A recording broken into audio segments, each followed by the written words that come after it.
dinamisnya jauh lebih terasa lagi, tapi tetap sepatu ini buat saya pribadi looks athleisure-nya tetap ada, jadi tetap cocok untuk teman-teman dipakai sehari-hari atau dipakai ngantor atau dipakai apapun. Bahkan saya sempat pakai ini ke undangan makan Zupazuk.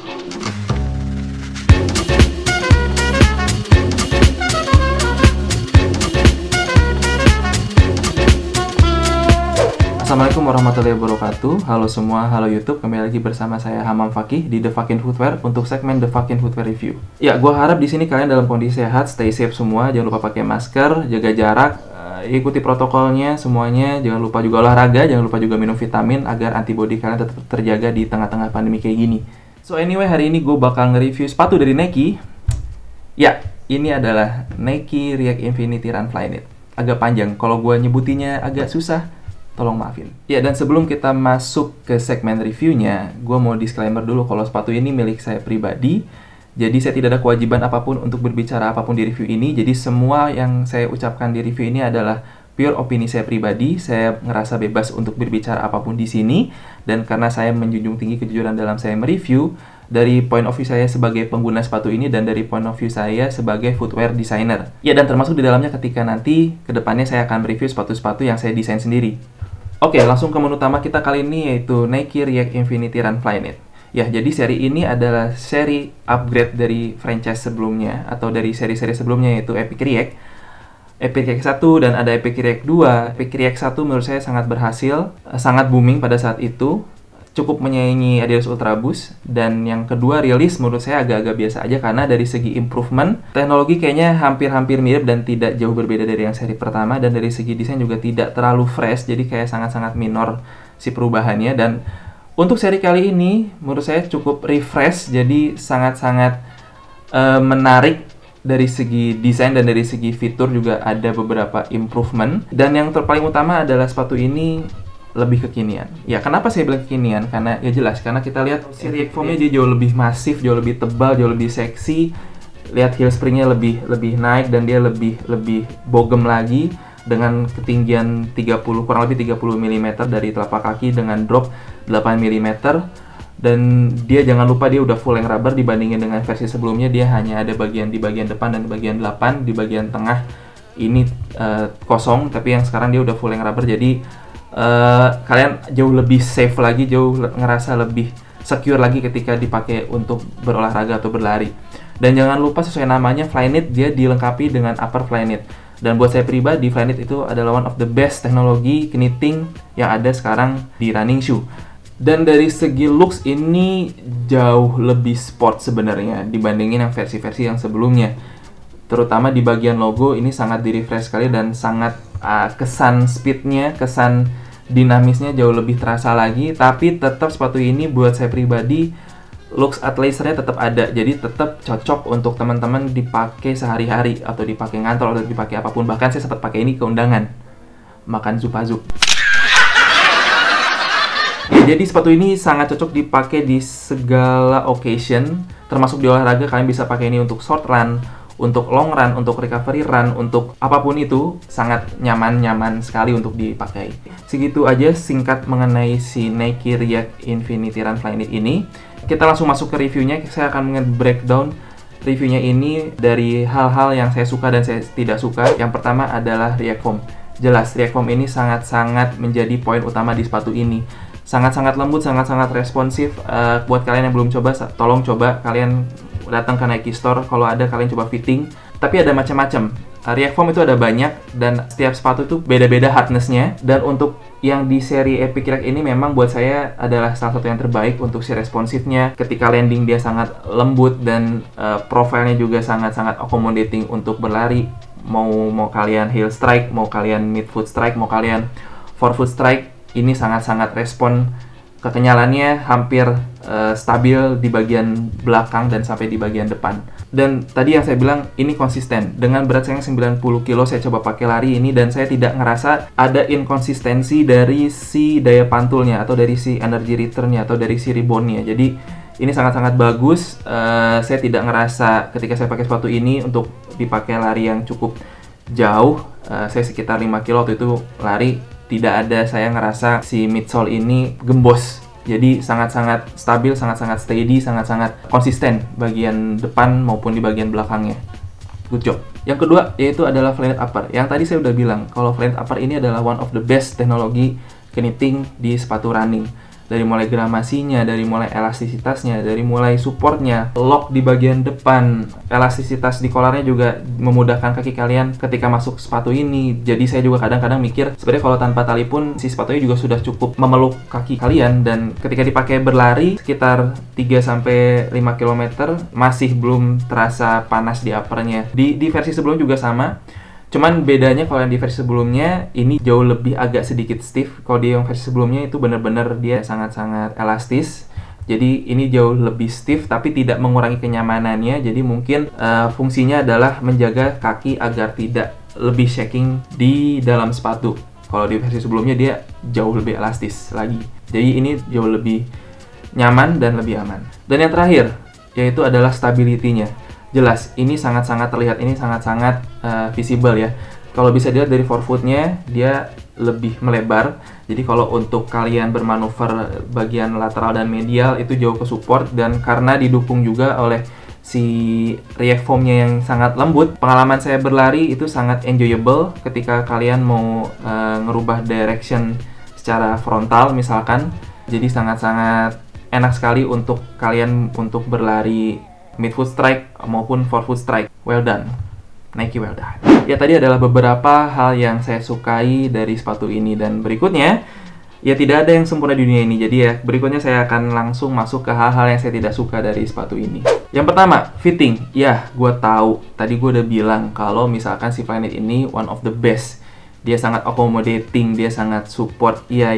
Tapi buat kalian yang belum tahu, sepatu Nike ini dia tuh profilnya narrow, sedangkan kaki orang Indonesia itu mostly adalah jebrak-jebrak atau lebar-lebar.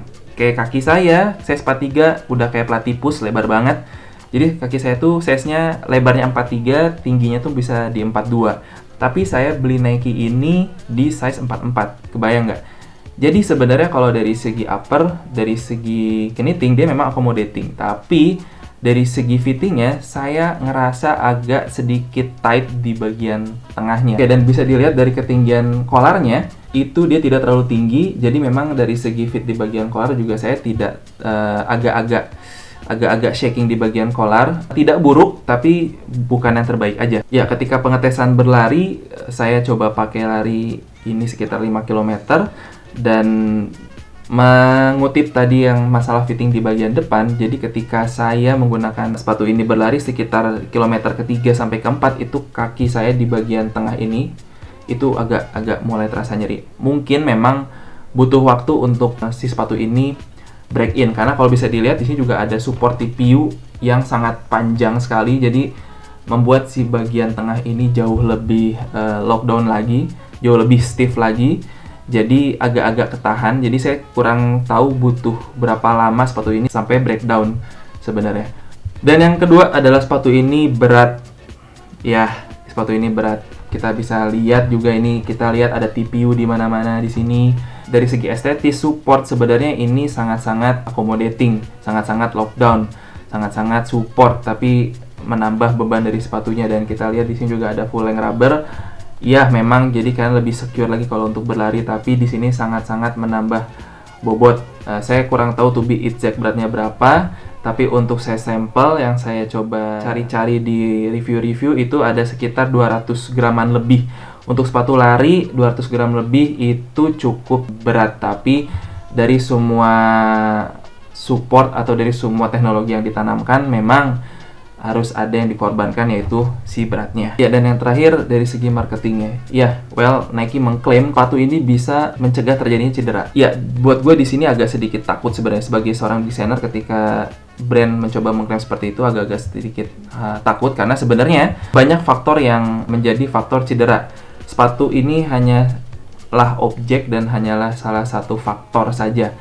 Jadi sepatu ini tidak bisa merubah mekanisme kaki, tidak bisa merubah istilahnya struktur kaki kalian, karena untuk cedera sendiri itu ada banyak faktor, bisa jadi cara berlarinya, atau bisa jadi si menu latihannya juga mungkin bisa jadi faktor jadi cedera, pemanasan, atau mungkin ketabrak beca, atau ketabrak cilok di depan gedung sate gitu misalkan. Jadi banyak faktor eksternal yang sebenarnya bisa menjadi potensi cedera. Jadi saya paham kalau di sini Nike mengundang pihak ketiga untuk riset segala macam sepatu lari dan mencoba untuk mengaplikasikan beberapa improvement agar sepatu ini mencegah pelarinya atau atlet-atletnya atau penggunanya dari cedera. Tapi buat saya pribadi akan jauh lebih aman ketika misalkan Nike bilang kalau sepatu ini adalah untuk meminimalisir risiko cedera. Nah, itu mungkin akan jauh lebih safe.